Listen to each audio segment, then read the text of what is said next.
සුබ දවසක් පුතාලා හැමෝටම.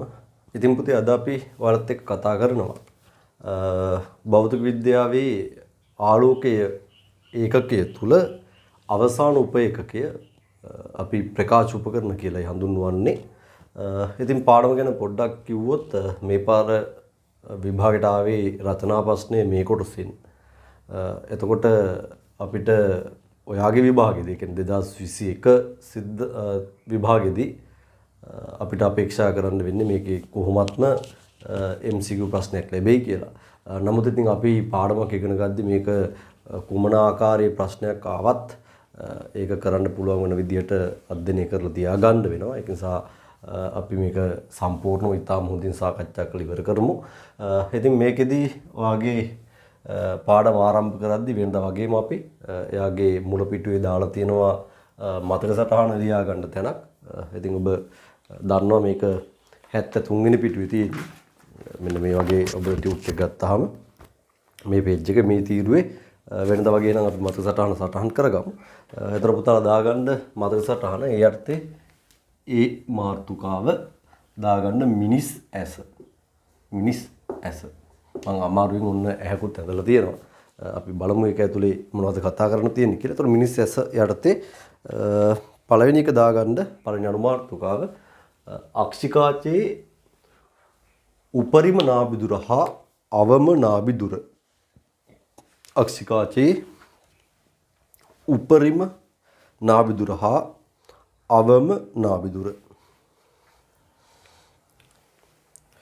ඊට පස්සේ දූරදෘෂ්ටිකත්වය හා ඊට පිළියම්.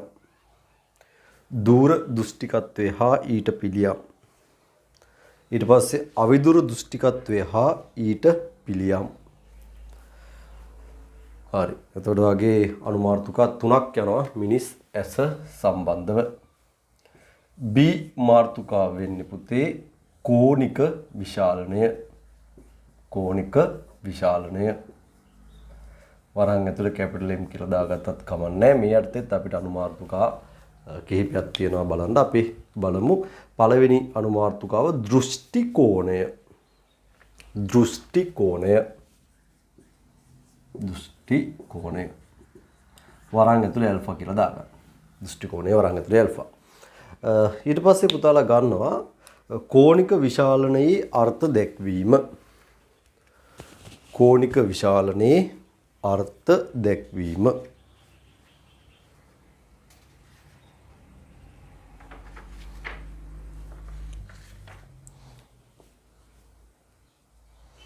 ඊට පස්සේ ගන්න අන්වීක්ෂයක හා දුරේක්ෂයක කෝණික විශාලනය. අන්වීක්ෂයක හා දුරේක්ෂයක කෝණික විශාලනය. හරි.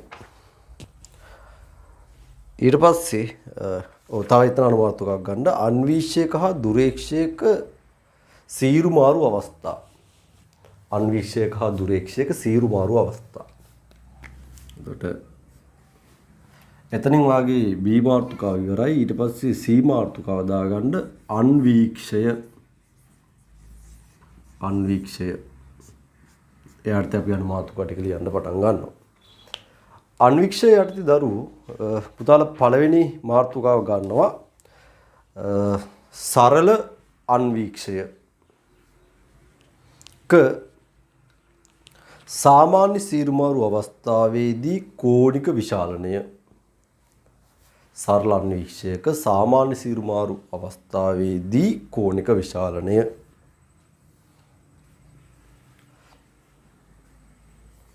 ඊට පස්සේ ගන්න සරල අන්වීක්ෂයක වෙනත් සීරුමාරු අවස්ථා. සරල අන්වීක්ෂයක වෙනත් සීරුමාරු අවස්ථා. ඊට පස්සේ ගන්නවා සංයුක්ත අන්වීක්ෂයක සාමාන්‍ය සීරුමාරු අවස්ථාවේ කෝණික විශාලනය. සංයුක්ත අන්වීක්ෂයක සාමාන්‍ය සීරුමාරු අවස්ථාවේ කෝණික විශාලනය. හරි. එතනත් හතරවෙනි අනුමාතෘකාව ගන්න සංයුක්ත අන්වීක්ෂයක වෙනත් සීරුමාරු අවස්ථා. සංයුක්ත අන්වීක්ෂයක වෙනත් සීරුමහරු අවස්ථා. අවසාන මාතෘකාව D දුරේක්ෂය. දුරේක්ෂය. ඒ අර්ථයේ පළවෙනි අනුමාතක පුතල ගන්න සාමාන්‍ය සීරුමහරු අවස්ථාවේදී දුරේක්ෂයක කෝණික විශාලනය. සාමාන්‍ය සීරුමහරු අවස්ථාවේදී දුරේක්ෂයක කෝණික විශාලනය. ඊට පස්සේ දෙවෙනි අනුමාතෘකාව ගන්න එකේ දුරේක්ෂයක දිග. දුරේක්ෂයක දිග.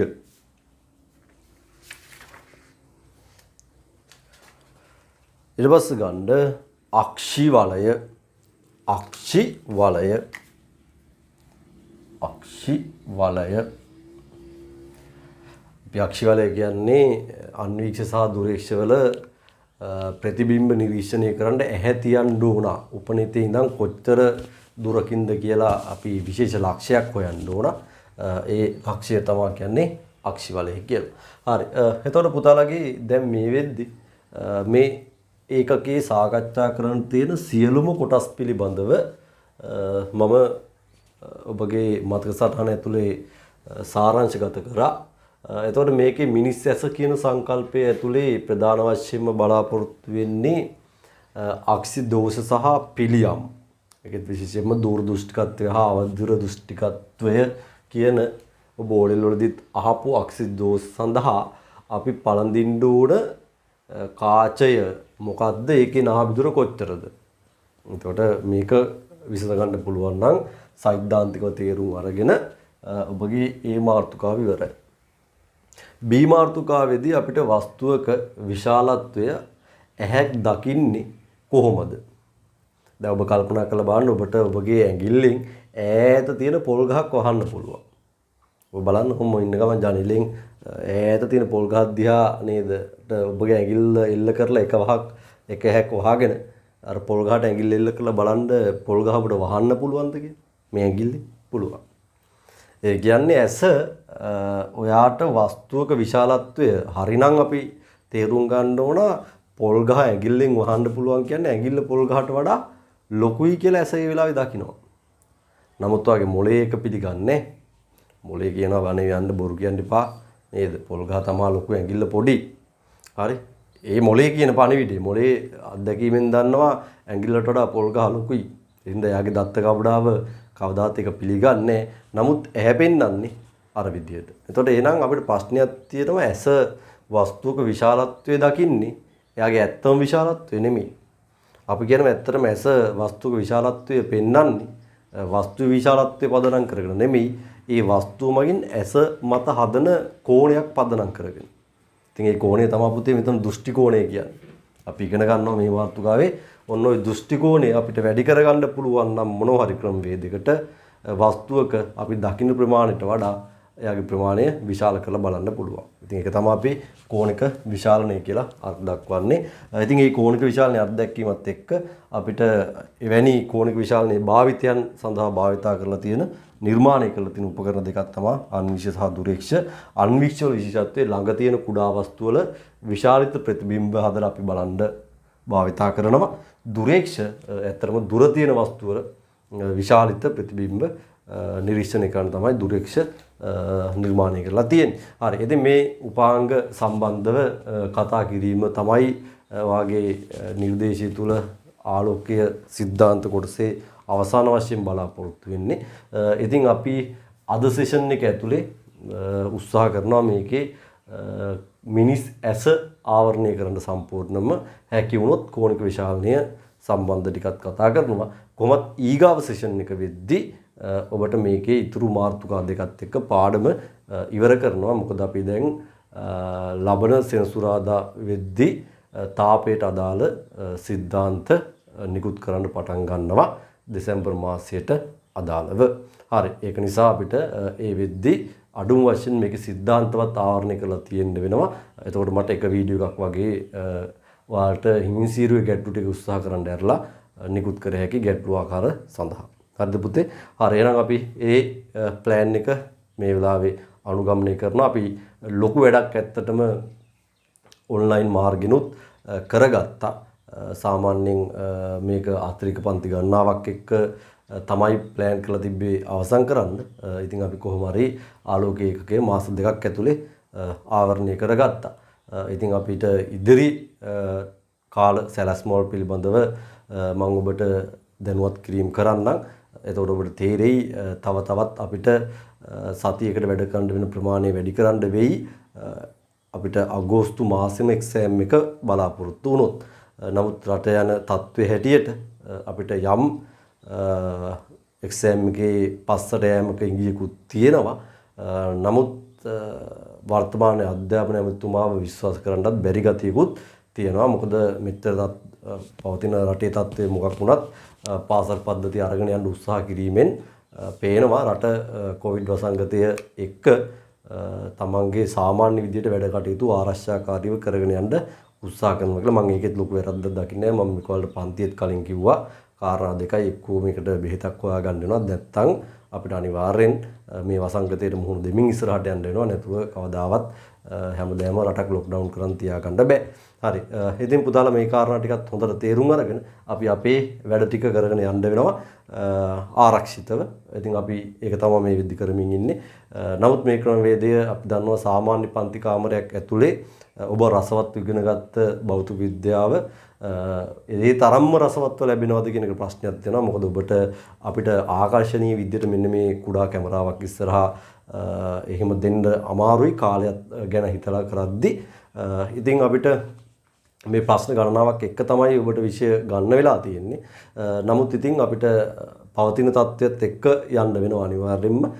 ඉතින් මගේ පුතාලා ඒකත් තේරුම් අරගෙන වැඩසටහන් ටික කරගෙන යන්න ඕන. හරි එහෙනම් අපි මේකේ මිනිස් ඇසේ ඉඳන් සිද්ධාන්ත ටික බලන්න පටන් ගමු.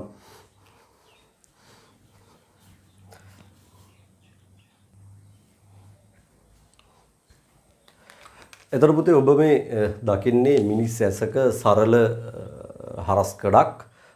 එතකොට මේක ජීව විද්‍යා මහත්තුරු උගන්වන විදිහට බයෝ ළමයි එක බරපතල විදිහට ඉගෙන ගන්න අපිට භෞතික විද්‍යාව ඇතුළේදී ඇසේ අවශ්‍ය වෙන්නේ ප්‍රධාන කාරණා දෙකක් තුනක් විතරයි. ඒ ටික උලුප්පන සටහනක් තමයි මේ පෙන්වලා තියෙන්නේ. හරි. එතකොට මේක මැස් ළමයි වෙනුවෙන් අපි ගොඩක් ඒගොල්ලන්ට අවශ්‍ය සීමාව හොඳටම පෙන්න ගන්න ඕන නිසා යම් යම් කාරණා ටිකක් වැඩිපුරක් දාලා තියෙනවා. හරි. එතකොට මේ ඇස ගත්තට පස්සේ දරුවනේ මේක මට මතක නෑ ඔයාලට ඕලෙවල් වල අපේ කාලේ නම් ඕලෙවල් නිර්දේශය ඇතුලේ ඇස තිබ්බා. ඔයාලගේ නිර්දේශය ඇතුලේ ඒක තියෙනවද නැද්ද කියලා මට බලන්න බැරුව ගියා. එහෙම නැත්තම් කමන්නේ අපි මේ කියන විදිහට මේක දැනගත්තාම ප්‍රමාණවත්. මේ ඇස කියන එක පුතේ පාරදෘශ්‍ය උත්තල කාචකෙන් සහ මේ උත්තල කාචේ ඔයාට මෙන්න මේ වගේ සම්බන්ධ කරලා තියෙන පේශි සෙට් එකක් ඉන්නවා. මේ පේශි වලට ඔය වගේ කාචයේ පල්ලෙහාට සම්පීඩනය කරන්න පුළුවන්. සම්පීඩනය කරද්දී කාචයේ පුතේ වක්‍රතාව වැඩි වෙනවා. ඒ වගේ මේ පේශින්ට ඉහිල් වෙන්න පුළුවන්. සම්පීඩන වෙච්ච පේශින්ට ඒ සම්පීඩනය ඉහිල් කරන්න පුළුවන්. හරි. එතකොට වාගේ පේශි ඉහිල් වෙද්දී ලිහිල් වෙද්දී වාගේ වක්‍රතාව ආය අඩු වෙනවා. ඉතින් ඔබට මේක බලන්න ඕන නම් ඔබ ඈත බලන් ඉද්දී ඔබගේ පේශි ලිහිල් වෙලා තියෙන්නේ. ඔබට මේක සම්පීඩනය කරවන්න ඕන නම් ඔබ ඔබගේ අත පුළුවන් තරම් ඇහැ ළඟට ගෙනින ගමන් ඔබ ඇහැ පුළුවන් තරම් අතට නාභිගත කරලා අතේ හොඳ ප්‍රතිබිම්බයක් බලන්න උත්සාහ කරන්න. එතකොට ඔයාට යම් වේදනාවක් දැනෙන්න පටන් ගනී. ඒ වාගේ ප්‍රතියෝජක පේශීන් මේ ළඟට ගේන අතේ ප්‍රතිබිම්බය දෘෂ්ටි විතානයේ මතට ගන්න. දෘෂ්ටි විතානයේ මත කියන්නේ ඇහි තිරය. කියන්නේ මේ උත්තර කාචය වස්තුවේ තිරයක් උත්තර කාචය වස්තුවක තාත්වික ප්‍රතිබිම්බයක් හදනවා තිරයක් උඩ ඇහි තුල තියෙන තිරයක්. ඒ තිරයට තමයි කියන්නේ දෘෂ්ටි විතානය කියලා. ඉතින් ඔබගේ ඇහැ මෙන්න මේ ළඟට ගත්ත වස්තුව නැත්තම් අතේ ප්‍රතිබිම්බය දෘෂ්ටි විතානයේ උඩ හදන්න උත්සාහ කරද්දී මෙයාගේ වක්‍රතාව ගොඩක් වැඩි කරගන්න ඕන. ඒකට හේතුවක් තියෙනවා. මොකද ඔයාගේ මේ වස්තුව ලං වෙන්න බලන්නේ ප්‍රතිබිම්බය ඈතට යන්න. හරි. ඔබ දන්නවා වස්තුව අනන්තයේදී ප්‍රතිබිම්බේ නාභිය උඩ හදනවා වගේම තමයි වස්තුව නාභිය පැත්තට කිට්ටු කරද්දී ප්‍රතිබිම්බය අනන්තය පැත්තට යන්න හදනවා. එතකොට ඒ වෙලාවට කාචේ නාභිදුර පුළුවන් තරම් අඩු කරගෙන, ඒ කියන්නේ වක්‍රතාව වැඩි කරගෙන කිරණ පුළුවන් තරම් නමන්න ඕන. වඩා ඈතට යන්න හදන කිරණ දෘෂ්ටි විතානයේ මත එකතු කරගන්න. හරි. ඉතින් මෙතනදී එහෙනම් වැදගත්ම දේ තමයි මේ කාචේ වක්‍රතාව වෙනස් කරනවා කියන්නේ මේකේ තේරුම කාචේ නාභිදුර පුතේ වෙනස් වෙනවා. වක්‍රතාව වැඩි තැන අපි දන්නවා නාභිදුර අඩුයි. මතක කරගන්න කාචයක බලය සම්බන්ධව මම ඉගෙනුවා. වක්‍රතාව වැඩි කියන්නේ නාභිදුර එයත් වැඩි. මේ වගේ අවස්ථාවක ඔබට කියන්න පුළුවන් කාචයේ බලය වැඩි. හරි. නාභිදුර වැඩි කියන්නේ කිරණ ගොඩක් නමනවා. ඒකයි නාභිදුර අඩුයි කියන්නේ කාචයක බලය වැඩි. බලය වැඩි කියන්නේ කිරණ ගොඩක් නැමෙනවා. හරි. එතකොට මෙයාගේ අපගමන කිරණ වල වැඩි මේ අවස්ථාවේදී මේ වගේ තැනක සාපේක්ෂව බලය අඩුයි. එතකොට වාගේ එහෙනම් වස්තුවක් ළඟට එද්දී දෘෂ්ටි විතානයේ උඩම එයාගේ ප්‍රතිබිම්බය හදන්න නම් කාචයේ බලය එවත් කිරණ ගොඩක් වර්ධනය කරවන්න වෙනවා, අපගමනය කරවන්න වෙනවා, දෘෂ්ටි විතානයේ උඩට ගන්න, නාභිගත කරවන්න. එතකොට වගේ කාචයේ වක්‍රතාව ගොඩක් වැඩි කරන්න වෙනවා. ඒකයි ප්‍රතිඋද්‍යෝග පේශීන් මේක සංකෝචන වෙලා මහන්සි වෙන්නේ වැඩි කරන්න. එතකොට ඒක ඔබට ඇහැසට වෙහසක් මෙන් දැනෙනවා. හරි. එහෙනම් ඔබගේ කාචය ගැන කියනවා නම් සරලව පාරදෘශ්‍ය උත්තර කාචයක් තියෙන්නේ. එයාගේ වක්‍රතාව වෙනස් කරන්න පුළුවන් කාචයේ දෙපැත්තේ සම්බන්ධ වෙලා තියෙන පේශීන් වලට. ඒ පේශීන් වල නම ප්‍රතියෝජක පේශී. හරි. එහෙනම් මම මෙයා නම් කරනවා ප්‍රතියෝජක පේශී. හරි. එතකොට මේ කාචය අපි මෙතනින් පස්සේ නම් කරමු අක්ෂිකාචය. අක්ෂිකාචය. හරි. ඉතින් ඔය අක්ෂිකාචය ඉස්සරහින් ඇසට ආලෝකය ඇතුල් වෙන්න සිදුරක් තියෙනවා. මේකට කියනවා කණිනිකා සිදුර. කණිනිකා සිදුර. හරි. ඕකට තමයි ඔය ඇහි බබා කියන්නේ. පුතාලා අහලා ඇති ඔය පැරැන්නන් කියනවා රැට ඇහැට බෙහෙත් දාන්න එපා. ඇයි? බබා නිදි කියලා. එතන මේ බබෙක් නෙමෙයි වෙන්නේ. ඔබගේ යාළුවගේ ඇහැ බලද්දි ඔබගේ ප්‍රතිබිම්බයක්, ඒ කියන්නේ නිකන් දර්පණයක් මෙන්න ඇස ක්‍රියාත්මක වෙලා ඔබගේ ප්‍රතිබිම්බයක් හැදිලා පේනවා. ඔන්න ඔය කන්නිකා සිදුරු උඩ. කන්නිකා සිදුරු උඩ හැදිලා පේනවා ඔබගේ ප්‍රතිබිම්බයක්. එතකොට එනම් ඔබේ රූපේ අර කන්නිකා සිදුරෙන් පේන නිසා තමයි ඒ රූපය බබා කියලා. කියන අන්තිමට බබා කියලා තියෙන ඔයාට එතකොට. හරිද? දැන් ඔයා යාළුවගේ ඇහැ දිහා බලනවා. යාළුවගේ ඇහි ඉන්න බබා කවුද? ඔයා තමයි බබාට ඉන්නේ. හරි. එතකොට අන්නේ බබා නිදි. මොකද රැට එතකොට ඔබව පේන්නේ නැහැ එහෙම ඇහැ බැලුවාම. හරි. එතකොට ප්‍රතිබිම්බයක් හැදලා පේන්නේ ආලෝක තත්ත්වය මදි නිසා. ඒක නිසා පැරණන් ඇහැට බෙහෙත් දාන්නේ නැහැ බබා නිදි කියලා. නමුත් ඇත්තටම වෙද මහත්තුරු බෙහෙත් නොදන්න ඇත්තේ පැරණි විද්‍යා ශාස්ත්‍රය ගැන අපිට එහෙම පල්ලෙහාට දාලා කතා කරන්න බෑ. ඒගොල්ලෝ සමහරට මොකක් හරි ඒක විද්‍යාත්මක පදනමක් තියෙන්නට ඇති එහෙම බෙහෙත් නොදා ඉන්න. නමුත් ජන සමාජයට මේක තේරුම් කරවන්න පහසුම ක්‍රමයක් තමයි ඔය ඉතින් බබානිදි කියලා කියන්නේ ඇත්තනේ. හරි. මොකක් හරි එහෙම වෙන්න ඇති. හරි. කොහොම කවන්ටි කවන්නේ. ඇසට මේ ආලෝකය ඇතුළේ මේ කන්නිකා සිදුර පුතේ විස්කම්බේ ඊටාම කුඩා සිදුරක්. ඔබ ටක් ගාලා ඔය ළඟ ඉන්න මොකෙක් හරි අල්ලන් බලන්න ඒ සිදුර බලන්න මේක රුපියල් 2 3 තඩි කාසියක් වගේද නැත්නම් මේ චූටි සිදුරක්ද කියලා මේ කුඩා සිදුරක්. හරි. එතකොට කන්නිකා සිදුර කියන්නේ කුඩා විස්කම්බයක් තියෙන සිදුරක්. මේ සිදුර ඉදිරියෙන් තියෙනවා පේශි සමූහයක්. අපි මේකට කියනවා තාරා මණ්ඩලය කියලා. තාරා මණ්ඩලය. හරි. එතකොට ඔය තාරා මණ්ඩලය මගින් මේ සිදුරේ විස්කම්බය පාලනය කරනවා. ඔන්න ඔය තාරා මණ්ඩලය තමයි ඔබගේ ඔය කළු ඉංගිරියාව කිය එහෙම කියන්නේ. සමහරුන්ගේ ඔක දුඹුරු පාටයි. එහෙමත් උන්ගේ නිල් පාටටත් තියෙනවා. නේද? සමහරුන් නිල් නැතුවම සායම් ගාලා හරි ඔක පාටත් කරගන්නවා. හරි. පාට නම් කරගන්නේ ඉස්සරහින් අපිට ඔක වර්ණ කාචයක් තියලා ඒ ප්‍රදේශයේ වර්ණය හදන්න පුළුවන්. මේ සිදුර બ્લોක් වෙන්නේ නැතුව තිබ්බා කියලා ලොකු ප්‍රශ්නයක් වෙන්නේ නැහැ නේ. හරි. එතකොට මේ වගේ ක්‍රමවේදයක් අනුගමනය කරලා ඒ ඉංග්‍රියාව වෙන වර්ණකින් පෙන්වන අවස්ථාවක් තියෙනවා. හරි. එතකොට කොහොම හරි බෞද්ධ වශයෙන් ආසියාතික අපේ රටවල් වල විශේෂයෙන් ලංකාවේ වගේ නම් අපිට ඕක තද කළු පාට නැත්නම් දුමුරු පාටින් වගේ තමයි බහුල වශයෙන් දකින්න පුළුවන් වෙන්නේ. ඕක මම හිතන්නේ බටහිර රටවල් වලට යද්දී නිල් පාට එහෙම ගතියකුත් තියෙන ඇස් තියෙනවා. හරි. ඉතින් තාරා මණ්ඩලය. තාරා මණ්ඩලය එතකොට කාර්යභාරය වෙන්නේ මෙන්න මේ කන්නිකා සිදුර එයාගේ විස්කම්බය අඩු වැඩි කරන්න. ඕක උඹට හොඳට බලන්න පුළුවන් පුතේ. දවල් කාලයේදී බලලුන්ගේ බලලෙක් ගත්තාම පූස බං හරි. එතකොට එයාගේ පූසගේ නැත්නම් බලලාගේ දවල් කාලයේදී ඔන්න ඔය කළුවට පේන සිදුර ඒ කළුවට පේන්නේ එයාගේ කන්නිකා සිදුර. ඒතොර ඒ සිදුර දවල් කාලේදී ඊටාම චූටි. රාත්‍රී කාලේදී මේක ගොඩාක් ලොකු වෙනවා. හරි. ඒතොර ඒ සිදුරේ ලොකු විචලනයක් ඔබට හරි ලේසියෙන් බලන්න පුළුවන්. බල දෙකේ ඔබට මේක අත්විඳින්න අවශ්‍ය නම් ඔබ දහවල් 12ට හොඳට ඉර පායලා තියෙන වෙලාවක ඔබ එළියට ගියොත් නැත්නම් ඔබගේ ඇහැට ලොකු ආලෝකයක් එකවර යොමු කරලා ඒක නිවලා දැම්මහම ඔබට දකින්න පුළුවන් සාමාන්‍ය පරිසරයේ ඔබට අඳුරු බව පේන්න ගන්නවා. ඒකට හේතුව ආලෝකයේ අධික තීව්‍රතාවක් තියෙන තැන ඔබගේ තාරා මණ්ඩලය මේ වගේ කන්නිකා සිදුර කුඩා කිරීම නිසා මොකද කුඩා කරනකොට ආලෝක තත්ත්වය වැඩි නිසා ඒක කුඩා කර ගන්නවා. කුඩා කරපු ගමන් ඊට පස්සේ ඔබ නැවතරයි ක්ෂණිකව ඒ තීව්‍රතාව ආලෝක තීව්‍රතාව වැඩි තැනින් අඩු තැනකට නැත්නම් ගයක් ඇතුළට වගේ රිංග ගත්තොත් ඔබට එතකොට අර තාම සිදුරු සයිස් එක පොඩි.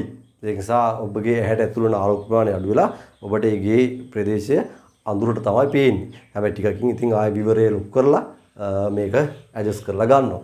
හරි. ඉතින් බලන්න ඒවා කොච්චර ලස්සන නිර්මාණද කියලා. කොහොම හරි ඉතින් වැඩේ එහෙමයි වෙන්නේ. හරි. එතකොට ඔයාගේ ප්‍රතිබිම්බය හැදෙන මෙන්න මෙතන අපි මෙන්න මේ තිරයට කියමු දෘෂ්ටි විතානය. හරි. ඒක කියනවා දෘෂ්ටි විතානය. ඉතින් මේ තිරයේ උඩ ප්‍රතිබිම්බය හැදුනට පස්සේ ඒ ප්‍රතිබිම්බය හඳුනා ගැනීම සඳහා පණිවිඩ යවනවා. මේවට කියනවා දෘෂ්ටික ස්නායු කියලා. මේක නම් අපිට අවශ්‍ය නැහැ. දෘෂ්ටික ස්නායු මේකේ තමයි ඔයගේ ඔය පණිවිඩ ගමන් කරන ස්නායු ටික අන්තර්ගත වෙලා තියෙන්නේ. ඒ කියන්නේ මොළයත් එක්ක සම්බන්ධ වෙන්නේ මෙන්න මේ කොටස ගිහිල්ලා. හරි. එතකොට අපිට ඒවා ඇත්තටම අවශ්‍ය නැහැ. මේ මැදත් ඔයගේ පාරදෘශ්‍ය මාධ්‍ය වලින් ජෙලි විශේෂයකින් පිරලා තියෙනවා. මේක ඉස්සරහින් උත් අපි දන්නා හේ පටලයක් තියෙනවා. ඔයා ස්වච්ඡ පටලය වගේ තව නම් වලින් හඳුන්වනවා. මම ඒවා මෙතන දෙන්න යන්නේ නැහැ. හරි. මොකද ජීව විද්‍යා ගුරුන්ට අභියෝග කරන්න මට කිසිම අවස්ථාවක් නැහැ. හරි නේද පුතේ? හරි. එතකොට අපි අපේ භෞතික විද්‍යාවට අදාළව අපි මේක සටහන් කරගෙන තියාගත්තාම හොඳටම ප්‍රමාණවත්. හරි. එතකොට මම ඔයාලට ඇහැ අඳින්නවත් බාර දෙලා නැහැ. පුතාට ඇහැක රූපයක් මම දාලා තියෙනවා දරුවනේ. ටග්ගලේ රූපේ මේ කොටස් ටික නම් කරමු. පුතාලා ගන්න මේ ප්‍රතියෝජක පේශීන් හැකිලෙන්න පුළුවන් කියන එකක් පෙන්නලා ගන්න නම් කරන මේක ප්‍රතියෝජක පේශීන් මේ ඉස්සරහින් තියෙනවා ඔබට හොයලා බලන්න ඒක තාරා මණ්ඩලය වගේ රූප හොයාගත්ත හැකි. මෙන්න මේ සිදුර දාගන්න කණිනිකා සිදුර මේ කාචය නම් කරගන්න අක්ෂිකාචය මෙතන දෘෂ්ටි විතානය මේක ඕනනම් දෘෂ්ටික ස්නායුව. ඔය හොඳටම ඇති මගේ වැඩේට අවශ්‍ය වෙන්නේ ඇත්තටම මෙන්න මේ කන්නිකා සිදුර ගැන මම පොඩ්ඩක් කතා කරනවා. ප්‍රතියෝජක පේශි ගැන පොඩ්ඩක් මම නෝට් එකේ භාවිත කරනවා. කාචය ගැන කියනවා. දෘෂ්ටි විතානය ගැන හිතේ ගමන් නෝට් එකේ ඔබට වචන භාවිත වෙනවා. ඒ ටික අඳුර ගැනීමට පමණක් තිබ්බනම් හොඳටම ඇති භෞතික විද්‍යාව සඳහා. හරි. එහෙනම් අපි ඇස සම්බන්ධව මූලික ඉන්ට්‍රොඩක්ෂන් එකක් පුංචි හැඳින්වීමකට හිස්තැනක් තියලා තිනවා. අපි එතන මෙන්න මේ විස්තරය සඳහන් කරලා ඔයාගේ නෝට් එක සම්පූර්ණ කරගන්නවා. පුතාලා ලියන්න යන්න මෙහෙම. ප්‍රතියෝජක පේශි සංකෝචනය හා ලිහිල් වීම මගින් ප්‍රතියෝජක පේශි සංකෝචනය හා ලිහිල් වීම මගින් නාභිදුර වෙනස් කළ හැකි උත්තල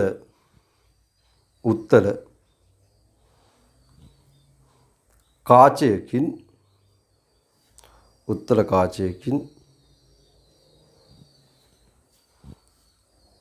ඇස සමන්විත වන අතර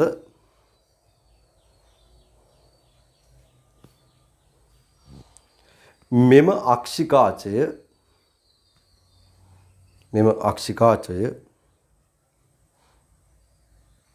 දෘෂ්ටි විතානයේ නම් වූ තිරය මත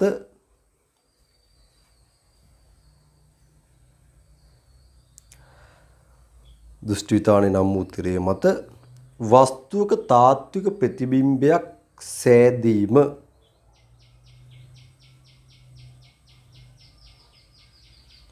ඇසක සාමාන්‍ය භෞතික ක්‍රියාවලිය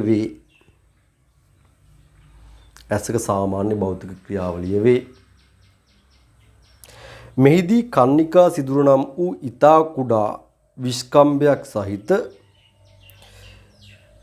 සිදුර තුලින් ඇසට ආලෝකය ඇතුළු වන අතර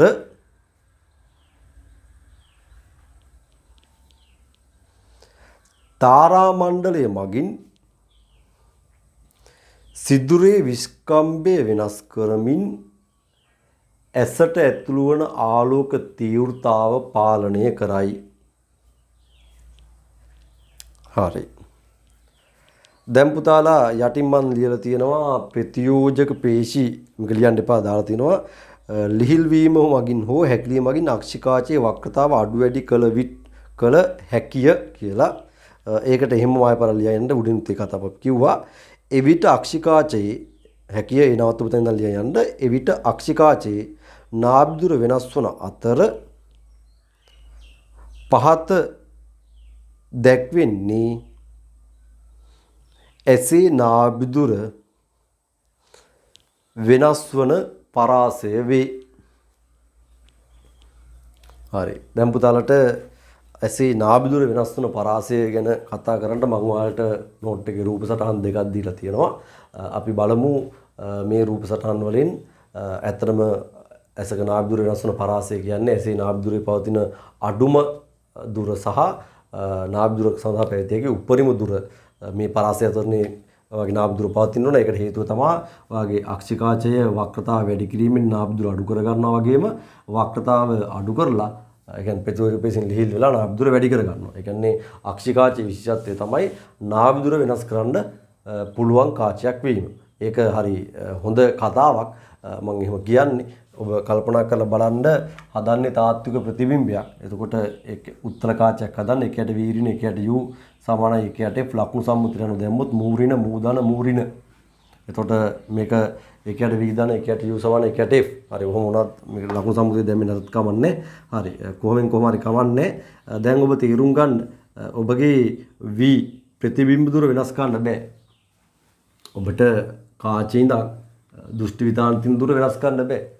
මේක වෙනස් කරන්න බැයි නම් ඔබට ක්‍රම දෙකයි තියෙන්නේ. නාභිදුරත් වෙනස් කරගන්න බැරුව ගියොත් ඔබට අනිවාර්යෙන් ඔයාගේ මේ ප්‍රතිබිම්බ දුරට මේ නාභිදුරට ගැලපෙන එක වස්තු දුරයි තියෙන්නේ. ඒ කියන්නේ එහෙම වුණා නම් ඔබට හැමතිස්සෙම වස්තුවක් සහ ඇසක් අතර නියත දුරක් තිබිය යුතුයි ඒ වස්තුව නිරීක්ෂණය කිරීම සඳහා.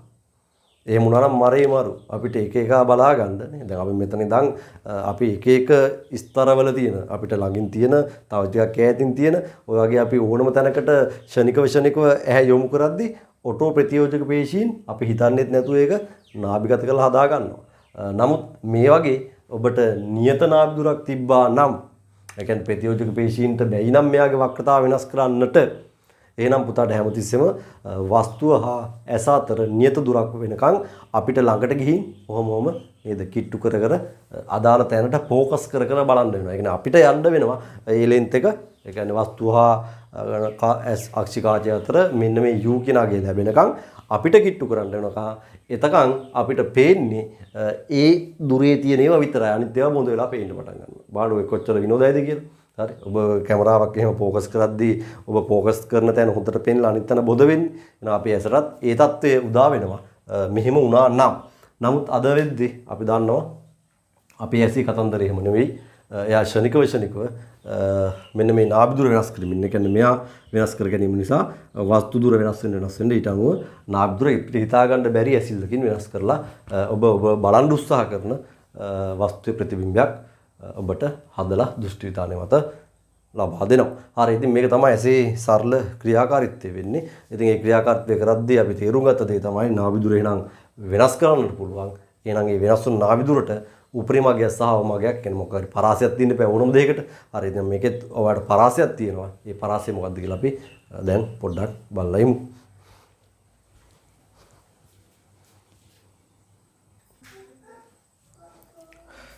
එතන පුතාලා බලන්න 74 පිටුවේ ඔයාලගේ මම දාලා තියෙනවා රූපයක්. රූප දෙකක් ඇත්තටම. මේ පළවෙනි රූපේ දරුවනේ මම අනන්තයේ ඉඳන් එන කිරණයකට. يعني ඈත ඉඳන් එන වස්තුවකට. ඔබ හිතන්නකෝ හඳේ ඉඳන් එන්නේ කියලා මේක. හඳ. හඳ තියෙන ඈතන නේද පුතේ? හරි. එහෙනම් හඳේ ඉඳන් එන්නේ. එතකොට ඒ වෙලාවට පුතේ අපේ ඇහැ ගොඩක් වෙන්නේ මේකයි ඔයාගේ වස්තුව ඈතට යන්න ප්‍රතිබිම්බේ ළඟට එන්න බලනවනේ. ප්‍රතිබිම්බය දැන් වස්තුව අනන්තයට ගියොත් ප්‍රතිබිම්බේ නාභිය උඩට වෙනවා. එතකොට වස්තුව ළඟට ගෙනාවොත් තමයි ප්‍රතිබිම්බේ නාභියට වඩා ගොඩාක් ඈතට යන්න හදන්නේ. එතකොට ප්‍රතිබිම්බය ගොඩාක් ඈතට යන්න හදද්දී, ඒ කියන්නේ වස්තුව මෙහෙම ළඟට ගියද්දී ඔය වගේ වෙලාවකදී වාගේ ප්‍රතිබිම්බය මේ වගේ ඈතට යන්න හදනවා.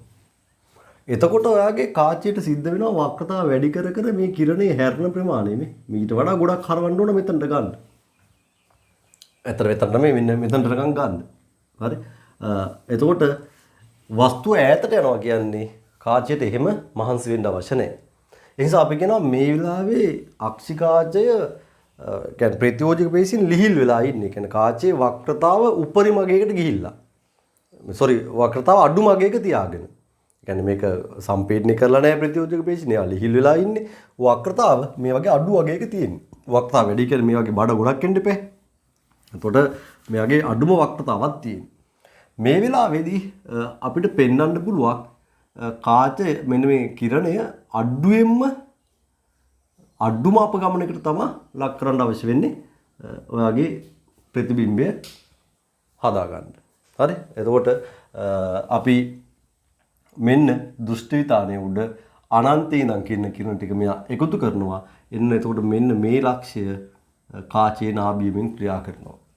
එතකොට මේ දුර ඔබට උපරිම නාභි දුර පෙන්වනවා. උපරිම නාභි දුර පෙන්වනවා කියලා මම කියන්නේ කාචයේ බලය අඩුම අවස්ථාව. අඩුවෙන්ම අපගමනය කරලා තියෙන කිරණේ ද බලය අඩුම අවස්ථාවේ නාභි දුර උපරිම වෙලා තියෙන්න ඕන.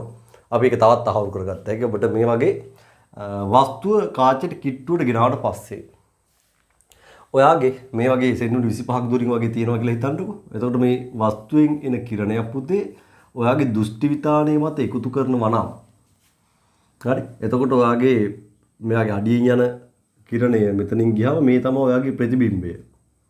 එතකොට ඔයා මේ P හරහා යන කිරණය. එතකොට මේ තියෙන්නේ ප්‍රධාන අක්ෂයට සමාන්තරව ගිය කිරණය ප්‍රධාන අක්ෂය හම්බෙච්ච තැන ඒවත් කාචේ නාභිය.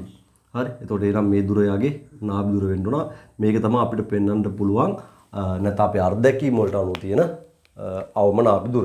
ඒතර අපිට පේනවා එහෙනම් මේ උපරිම නාභි දුර ඊට වඩා ඔයාගේ අවම නාභි දුර අනිවාර්යයෙන් අඩු වෙන්නත් ඕන. කිනසකට අනුව එක ඔබට පැහැදිලි වෙනවා. හරි. එතකොට මෙතනදී මේක අවම නාභි දුර වෙන්නේ මේ වෙලාවේ තමයි ඔයාගේ ඇහැ මේ කිරණයක් ප්‍රධාන අක්ෂර සමාන්තර වෙන කිරණයක් ලොකු අපගමනයකට ලක් කරන්නේ. අපි කියනවා උපරිම අපගමනයකට ලක් කරනවා මේ වෙලාවේදී දෘෂ්ටි විතානයේ මතට ගන්න. ඒතර එහෙම වෙන්න අපි කියනවා මේ වස්තුව තියෙන්න මේ වගේ සෙන්ටිමීටර් 25ක් දුරින්. මේකට කියනවා අපි අවිදුර ලක්ෂය කියලා කියනවා. අවිදුර ලක්ෂය. මේ අවිදුර ලක්ෂය කියලා කියන්නේ පුතේ අපි සලකනවා මිනිස් ඇසකට වස්තු ගොඩාක් කිට්ටුවට ගෙනහමත් ඒ වස්තුව නිරීක්ෂණය කරද්දී අමාරුයි. අපි ගොඩාක් කොහොම ළඟ තියාගෙන පොතක්වත් කියවන්නේ නැහැ. පොත කියවද්දිත් අපි ඒතර මේ වගේ යම් දුරක් තියෙනවා ඇසකට පහසුවෙන්ම වස්තු හොඳට නිරීක්ෂණය කිරීම කරන්නටත් පුළුවන්. ඒ වගේම ඔයාගේ ඇහැට ලොකු අපහසුතාවක් දැනෙන්නේ නැහැ. ඒ දුර සාමාන්‍ය මිනිස් ඇසක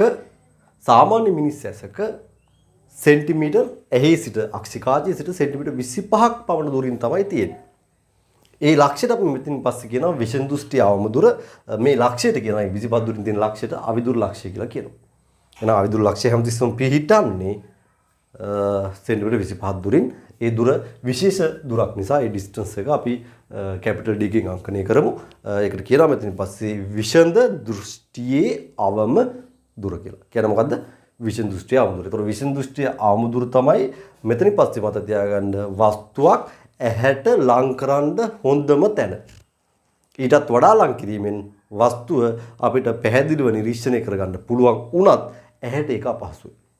එහෙනම් ඇහැට ලොකු අපහසුයක් නොදී මේක කොහොමත් මේ අවස්ථාවට සාපේක්ෂව මෙතන අපහසුතාවය වැඩි. කොහොම ප්‍රතියෝජක පේශීන් ඇකිල්ලා ඉන්නේ. නමුත් සාපේක්ෂව අපි මේ වස්තු ළඟ තියාගෙන නිරීක්ෂණය කිරීම ගැන හිතද්දී අපිට ළඟ තියාගෙන හොඳට නිරීක්ෂණය කරන්න පුළුවන් අඩුම දිග වෙන්නේ 25ට වඩා අපිට කිට්ටු කරලා අපි බලන්න පුළුවන්.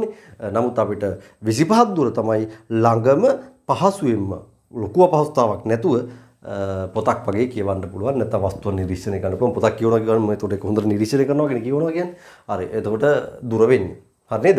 එහෙනම් අපි මෙතනින් පස්සේ ඔන්න ඔය අවිදුර ලක්ෂ්‍යයේ උඩ වස්තුවක් තියලා එයාගේ නැත්තම් සෙන්ටිමීටර් 25 දුරින් වස්තුවක් තියලා එයාගේ ප්‍රතිබිම්බය දෘෂ්ටි විතානය මත හදන වෙලාවේදී මෙන්න මේ කාචය පෙන්වන නාභි දුරට කියනවා අක්ෂි කාචයක මෙතෙන් පටන් අවම නාභි දුර කියලා. එහෙනම් නාභි දුර ඇත්තට මීට වඩාත් අඩු කරන්න පුළුවන්. ඒක හැබැයි ඇසට ගොඩක් අපහසු වැඩක් සහ අසට හොඳ නැති දෙයක්. ඒ කියන්නේ අපි පොත් දීර්ඝානුව මෙහෙම ලං කරන් කියවනවා කියන්නේ ඇස ඉක්මනින් විඩාවටපත් වෙලා ඉතින් ඔබගේ කෝබඩ නිදිමත හැදෙන්න පුළුවන්. දිගටම ඔබ බලාත්කාරයෙන් කරන යනවා කියන්නේ වගේ ඇස දීර්ඝකාලීන රෝග වලට ලක් වෙන්න පුළුවන්. හරි එහෙනම් අපි මේවා සම්බන්ධව චුට්ටක් සටහන් කිරීම කරනවා. මේ කිරණ සටහන් හරි වැදගත්. ඔබට මේවා ටික හොඳට පේන්න මම ඉඩ දීලා තිනවා පුතාලා එතන දාගන්න. දාද්දි මෙන්න මේ රූපෙට උඩින් දාමු මාතෘකාවක් මෙයාට තුලින් මාතෘකාවක් දාන්න ඕන. මෙතන දාගන්න අක්ෂිකාචේ උපරිම නාභි දුර කියලා පුතාලා මේ කීර්ණ සටහන ඇඳගන්න. මෙයාට උඩින් දාගන්න අක්ෂිකාචේ අවම නාභි දුර. අවම නාභි දුර. හරි කියලා මේ සටහන ඇඳගන්න. මේක ගැන අපි පස්සේ කියන නිසා දැන් ඔබ 25 පෙන්වනවා නම් හොඳටම ප්‍රමාණවත්. හරි. එහෙනම් පුතාලා අක්ෂිකාචේ උපරිම නාභි දුරට අදාළව යටින් මම නෝට් එකට ඉඩ දීලා තියෙනවා. මෙතනත් ඉඩ දීලා තියෙනවා. මෙන්න මෙතන පුතාලා ඔය දාලා තියෙනවා මම කාචේ වක්‍රතාව අඩුවේ මෙතන කාචේ වක්‍රතාව වැඩි වෙයි කියලා දාලා තියෙනවා. ඒ දෙකම පුතාලා ටිපස් එක කරන් මකලම දාන්න. ඒකත් අපිට ගලපලා ලියන්න පුළුවන්. ඒක ඕනේ එහෙම මකලා දාන්න. හරි. ඒ දෙක මකලා දාලා පුළුවන් තරම් ඔයා මේ රූපෙට කිට්ටුවෙන් තරු දදා ලියාගෙන යන්න. මොකද නැත්තම් ඉඩ මදි වෙන්න පුළුවන්. හරි නේද? මේ හිස් අවකාශයත් ඔයාගේ කඩතිරි තීරුව විතරක් නෙමෙයි මේ හිස් අවකාශය ඉඳන්ම ලියන්න පටන් ගන්න. හරි එහෙනම් පුතාලා වම් පැත්තට අදාළව ඒ කියන්නේ අක්ෂිකාචේ උපරිම නාභි දුරට අදාළව අපි මේ කතා කරපු කාරණා ටික සටහන් කරමු පොයින්ට් ෆෝම් එකෙන්. හරි රූපයට යටින් ලියන්න පළවෙනි පොයින්ට් එක. ඇස අනන්තයට යොමු කළ විට ප්‍රතියෝජක පේශීන් ලිහිල් වී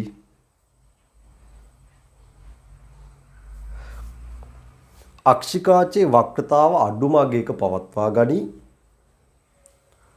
අක්ෂිකාචේ වක්‍රතාව අඩු මගයක පවත්වා ගනී. දෙවෙනි පොයින්ට් එක ලියන්න. මෙවිට අක්ෂිකාචයට උපරිම නාභි දුරක් වරහන් ඇතුළේ අවම බලයක් වරවලා පවතින අතර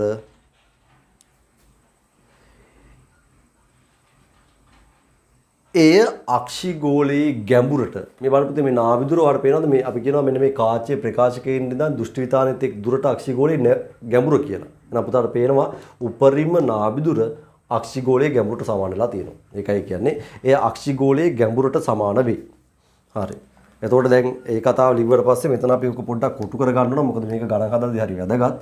එතන ගන්න අක්ෂි කාචයේ කොටු කරට බලාගෙන උපරිම F සමානයි අක්ෂිගෝලයේ ගැඹුර.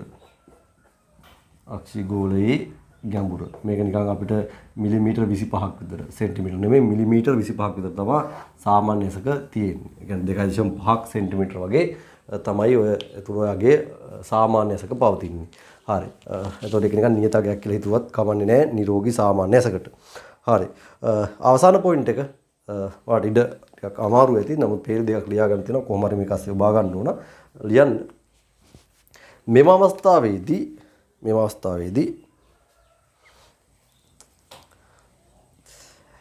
ඇස විඩාවට ලක් නොවි වස්තු නිරීක්ෂණය කිරීම කළ හැක. ඇස විඩාවට ලක් නොවි විඩාවට ලක් කරනවා කියන්නේ පුතේ ප්‍රතියෝජක පේශීන් සම්පීර්ණ වෙලා ආයේ කාචයේ වක්‍රතාව ගොඩක් වැඩි කරගෙන ඉන්නවා කියන එක. ඉතින් මෙතනදී එහෙම වෙන්නේ නැහැ. මේ අවස්ථාවේදී ඇස විඩාවට ලක් නොවි වස්තු නිරීක්ෂණය කිරීම සිදු කළ හැක. හරි. එහෙනම් ඒකත් ඔළුවේ තියාගෙන ඉන්න වස්තු අනන්තයේ තියෙද්දි තමයි ඒක බලන එක ලේසි. ඒකනේ ඔයාලා ඔය රිලැක්ස් වෙන්න කියලා මුහුදු වෙරළට ගිහලා සිතින් දිහා බලන් ඉන්නේ. සමහරුන් සිතින්ද බලන්න යන වෙන වැඩවලට. හරි. එතකොට ඇහැට රිලැක්සේෂන් එකක් දෙන්න අපිට පුළුවන් ඈත පුළුවන් තරම් බලන්න. හරි. ඊගාව පොයින්ට් එක. ඇස එහි අවිදුර ලක්ෂයට ඒ කියන්නේ පුතාගේ ඔයාගේ අක්ෂිකාචේ අවමනාභි දුරට අදාළව මේක ලියන්නේ. හරි. ඇස එහි අවිදුර ලක්ෂයට යොමු කළ විට ඇස එහි අවිදුර ලක්ෂයට මේ මෙතනට යොමු කළ විට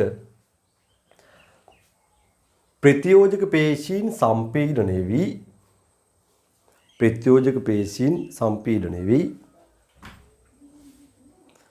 අක්ෂිකාචයට උපරිම වක්‍රතාවක් ලබා දෙයි. ඊගා පොයින්ට් එක මෙම අවස්ථාවේදී අක්ෂිකාචය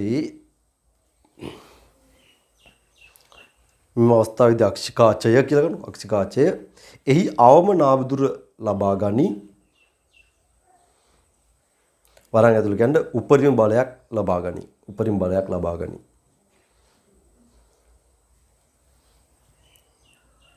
ආසන පොයින්ට් එක කියන්න කාචයේ වක්‍රතාව වැඩි කර ගැනීමට ප්‍රතියෝජක පේශීන් සම්පීඩනය වී පවතින බැවින්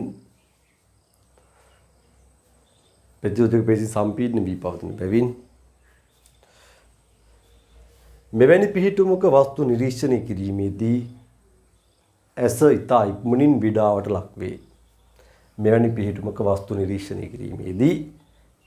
ඇස ඉතා ඉක්මනින් විඩාවට ලක්වේ. හරි එහෙනම් පුතාලගේ මේකට අදාළව හොඳ කතාවක් කතා කරා. නමුත් මම මේක සාරාංශගත කරලා වාට ඊගාව පිටුවේ මතක තියාගන්න විදිහටම නැවතවරක් මම සකස් කරලා තියෙනවා.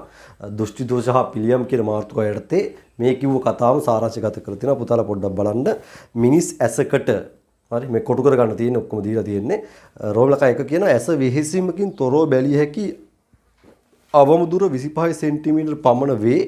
මෙම දුරට විෂම දෘෂ්ටිය අවම දුරයයි කියනු ලැබේ. විෂම දෘෂ්ටි අවම දුර d = 25 සෙන්ටිමීටර් කියලා ආයෙ පාරක් ලියලා තියෙනවා.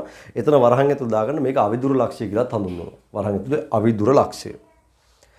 රෝමලක 2 සාමාන්‍ය මිනිස් ඇසකට දැකිය හැකි උපරිම දුර අනන්තය ලෙස සලකයි. හරි ඔන්න ඔය කියන කාරණා දෙක එකට අහුවෙන්න පුතා කොටු කරගන්න මතක තියාගන්න අවශ්‍ය නිසා. හරි එතනම යටින් මම කඩිරි ටිකක් දීලා තිනවා. එතන පුතාලා සටහන කියලා දාගන්න. ඒ කඩින් ළඟ සටහන කියලා දාගන්න. දාලා ලියාගෙන යන්න මෙහෙම. ඇස අනන්තයට යොමු කළ විට අක්ෂිකාචයේ නාභිදුර එහි උපරිමගේ ගන්නා අතර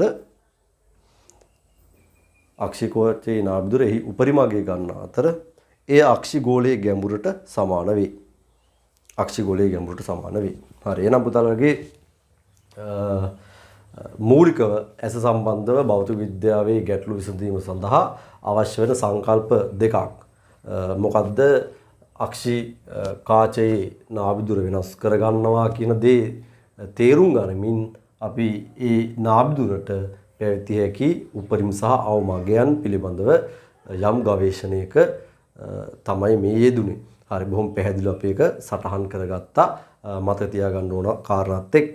හරි ඊට පස්සේ අපි දැන් මාතෘකාව ඇතුළට ඇවිල්ලා ඉන්නේ අක්ෂි දෝෂ හා පිළියම්. ඒතර අක්ෂි දෝෂ හා පිළියම් ගැන කතා කරන්න යද්දී පුංචි දෙයක් මතක් කරලා ඉන්න ඕන.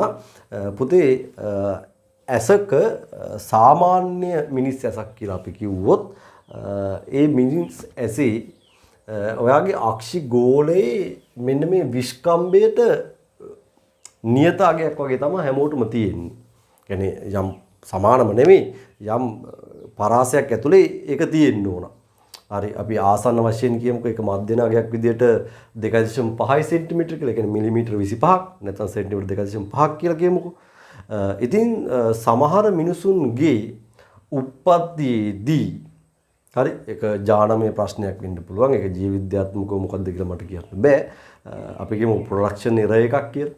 එතකොට මෙන්න මේ ප්‍රොඩක්ෂන් එකේ එරර් එකක් නිසා මොකද වෙලා තියෙන්නේ? අක්ෂිගෝලයේ උපතින්ම කෙටි වෙනවා සමහර අයගේ. ඒ කියන්නේ 2.5ක් සෙන්ටිමීටර ගැඹුර තියෙන්න ඕන අක්ෂිගෝලයේ ගැඹුර සෙන්ටිමීටර 2ක් විතර තියෙන්නේ. ලොකු කෙටිවීමක් තියෙනවා. ඒ වගේම තමයි සමහරුන්ගේ උපතින්ම මේක හෙනට දිගයි. 2.5ක් තියෙන එකට 3ක් විතර සෙන්ටිමීටර දිග අක්ෂිගෝලයක විස්කම්භයක් තියෙනවා. එතකොට මේ කාරණා දෙකම නිසා අපිට පෙන්වන්නට පුළුවන් ඇසට දකින්න පුළුවන් දෘෂ්ටි පරාසය. ඇසක පුතේ දෘෂ්ටි පරාසය කියලා කියන්නේ අපිට දකින්න පුළුවන් උපරිම දුර අනන්තය සහ අපි දැන් බලන ළඟම දුර සෙන්ටිමීටර් 25ක් තෙක්. නම් මෙන්න මේ අවිදුර ලක්ෂයේ ඉඳන් අනන්තයේ සෙක් සීමාව තමයි සාමාන්‍ය මිනිස් ඇසක දෘෂ්ටි පරාසය වෙන්නේ. ආයෙ කිව්වොත් අවිදුර ලක්ෂයවත් ඇසේ ඉඳන් සෙන්ටිමීටර් 25ක දුරක ඉඳන් පටන් අරගෙන දෘෂ්ටි පරාසය යනවා අනන්තය දක්වා. පැහැදිලිද පුතේ? හරි. එතකොට මේ දෘෂ්ටි පරාසය අර මං කිව්ව උප්පත්තියෙන්ම තිබූ කේස් එක නිසා සමහර මිනිසුන්ගේ වෙනස් වෙනවා. එතකොට සමහර අයගේ පේන ඈතම ලක්ෂය අනන්තය නොවි ඊට වඩා අනන්තයට වඩා අඩු දිගකින් ඒක පවතිනවා. සමහර අයට පේන ළඟම තැන 25 නොවි තව ටිකක් ඈතට යනවා. අර මං කිව්ව හේතුව නිසා. එතකොට සමහර අයට ওই හේතු දෙකම නොවි උප්පත්තියෙන් එහි ප්‍රශ්නයක් නොතිබිලා පසුකාලීනව ඇස වැරදි විදිහට භාවිතා කිරීම හරි නේද? ඒක වෙන්නත් පුළුවන්. හරි. ඇස වැරදි විදිහට භාවිතා කරන්නේ කොහොමද කියලා දැන් මගෙන් අහන්න යන්න එපා. මොකද මම භෞතික විද්‍යාව උගන්වන්නේ. හරි. එතකොට ඒ මොකක් හරි ඇසේ භාවිතයේ දුර්වලතාවයක් නිසා හෝ අධික භාවිතයක් වීමත් වෙන්න පුළුවන්. ඉතින් ඔයාගේ අක්ෂිපේශීන් දුර්වල වෙලා යනවා. ඒකේ ප්‍රතිඵලයක් විදිහට අක්ෂිකාචේ වක්‍රතාව අර මෙයාගේ තරුණ අවදියේදී වෙනස් කරන්න පුළුවන්. තරුණ අවදිය කියලා කියන්න බෑ ඇත්තටම. මෙයාගේ කියන්නේ ඇහැ මුල් අවදියේදී වෙනස් කරන්න පුළුවන් රේන්ජ් එකට ඇස රෝගී වුණාම වෙනස් කරගන්න බැරුව යනවා. ඉතින් ඒකේ ප්‍රතිඵලයක් විදිහට දරුවනේ ඔය කියන අක්ෂිගු දෝෂ සමහරට දෙකම ඇති වෙන්න පුළුවන්. ඒතර මොනවාද මේ අක්ෂි දෝෂ දෙක? මේවා නාමිකව කොහොමද නම් කරලා තියෙන්නේ? පුතාගේ අක්ෂි දෝෂ පුතේ දෙකක් හඳුන ගන්නවා. පළවෙනි අක්ෂි දෝෂෙට කියනවා දූර දෘෂ්ටිකත්වය. දූර දෘෂ්ටිකත්වය මොක්කු දාපු නන්ද මන්ද. ඒතර මේකේ තියෙන මේ දෝෂය නෙවෙයි. මූට දැන් දූර කිව්වම දුරයි දෘෂ්ටිකත්වය කියන්නේ පේනවා. එහෙනම් මූ මේ ලියලා තියෙන දුර පේනවා. එහෙනම් මූට දෝෂය වෙන්නේ දඟ පේන්නේ නැහැ. බලන්න මොකා දාපු නම්ද කියලා නේ. හරි. ඉතින් දැන් ඕක ඇත්තටම දාන්න නේද සිංහල ලියන්න ගියාම කචල් ඇති. ඉතින් මූට ළඟ පේන්නේ නැහැ. ළඟ නොපෙනීමේ දෝෂය කියලා කියන්න වෙන්නේ. ඒතර මේ දෝෂය ළඟ නොපෙනීමේ දෝෂය. හරි. නිකන් ඕක ගහම්බීරව ලියනවා නම් මේ වගේ නේද? අවිදුර අදෘෂ්ටිකත්වය කියලා තමයි ලියන්න වෙන්නේ. දැන් දුර දෘෂ්ටිකත්වය නම් දුර පේනවා. රෝගෙ වෙන්නේ මොකද්ද? අවිදුර අදෘෂ්ටිකත්වය. ඊට වඩා මේක හොඳයි නේද? මොකද හිතුවා. හරි. එහෙනම් ළඟ නොපෙනීම කියලා නිකන් මත තියන් ඉන්න. එහෙනම් නම් කරලා තියෙන්නේ රෝගය නෙවෙයි. එයාට පේන එකත් එක තමයි නම් කරලා තියෙන්නේ. දුර දෘෂ්ටිකත්වය. එහෙනම් අවිත් එක කියනවා අවිදුර දෘෂ්ටිකත්වය. අවිදුර දෘෂ්ටිකත්වය කියන්නේ එහෙනම් දැන් ඔයාලා මට කියයි. මොකද්ද පුතේ? අවිදුර දෘෂ්ටිකත්වය කියන්නේ? ඔව් ළඟ පේනවා. එහෙනම් අවුල කොහෙද? දුර පේන්නේ. දුර නොපෙනීමේ දෝෂය. ඉකී දුර නොපෙනීමේ දෝෂය. මහලු දෙයක් නෙවෙයි. එහෙම නේද? ඔව්. දැන් පුතේ එතන ඔකටත් අර වගේ නේද? දැම්මනම් දාන්න වෙන්නේ දුර අදෘෂ්ටිකත්වය. කචල්නේ ඊට වඩා ඔක හොඳයි. හරි? ඔබ සතුටුයි මාත් සතුටින්.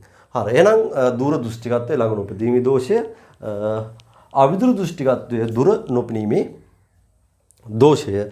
හරි. එතකොට මෙන්න මේ දෝෂ සහිත ඇස්වල අපි දෝෂයට පිළියම් යොදන අන්දම තමයි මේ ඒකකයේ පුරාට විස්තර කරන්න තියෙන්නේ. තාම සරල දෙයක් තියෙන්නේ තේරුම් ගත්තාම හරි ලේසි ගැටලු විසඳන්න. කිරණ සටහන් එක පොඩ්ඩක් මත තියාගන්න වෙනවා. හරි එහෙනම් අපි පුතේ දැන් දෝෂය ගැන කියලා දුන්නා හේතුත් එක්ක දැන් අපි බලනවා මේකේ දෝෂ වලට පිළියම් කොහොමද යොදන්නේ කියලා. ඊට කලින් නෝට් එකේ පොඩ්ඩක් ඔබ මේක කියවලා වැඩි ඉවරයක් කරන් ඉමු. කියනවා සමහර මිනිසුන්ගේ අක්ෂිගෝල උපතින්ම කෙටිවීම හෝ දිගුවීම නිසාද ඒක තමයි අපි කියුවා ප්‍රොඩක්ෂන් එරර් එකක් කියලා. භාවිතා වැඩිවීම මගින් ප්‍රතියෝජක පේශි දුර්වල වීම නිසා ඔවුන්ගේ විෂම දෘෂ්ටියේ අවම දුර සෙන්ටිමීටර් 25ට වඩා වැඩිවීමත් පෙනෙන ඈතම දුර අනන්තයට වඩා අඩුවීමත් සිදුවේ. මේවා අක්ෂි දෝෂ ලෙස හැඳින්වේ. මේවා අක්ෂි දෝෂ ලෙස හැඳින්වේ. හරි. ඒකටම ලියාගෙන යන්න අක්ෂි දෝෂ හේතුවෙන් මිනිසාගේ දෘශ්‍ය පරාසය වන සෙන්ටිමීටර් 25 සිට අනන්තය දක්වා මිනිසාගේ දෘශ්‍ය පරාසය වෙන සෙන්ටිමීටර් 25 සිට අනන්තය දක්වා වූ පරාසය වෙනස් වේ. හරි අනන්තය දක්වා වූ පරාසය වෙනස් වේ. හරි එහෙනම් පුතාලට ওই ටික පැහැදිලි නම් දූර දෘෂ්ටිකත්වය හා පිළියම් කියන මාතෘකාවට අපි යමු.